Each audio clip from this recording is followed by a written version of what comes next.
પશ્ચિમ દિને પધરાવ્યા શિવ પાર્વતી સુખરૂપ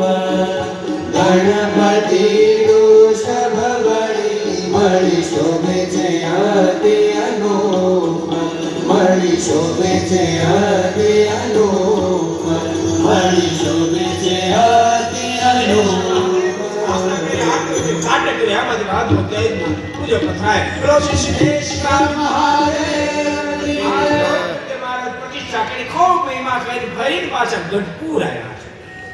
સુરત મને કે પ્રદાવશી ગઢપુર જરા આવ્યા એ વખતે ગઢપુર નિવાસી ભક્તોએ કહ્યું છે કૃપાનાથ બહુ અદ્ભુત મંદિર તૈયાર થયું છે મૂર્તિ તૈયાર કરવી છે કૃપા કરી મૂર્તિ તૈયાર કરાવડાવો ભગવાન સૌને રાજી થયા છે પણ મનમાં વિચાર કર્યો મૂર્તિ તૈયાર કર્યા પછી એવા તો નારાયણજી છે જુનાગઢ વિરાજ જુનાગઢ થી બોલાવ્યા છે નારાયણ સુતાજી નારાયણજી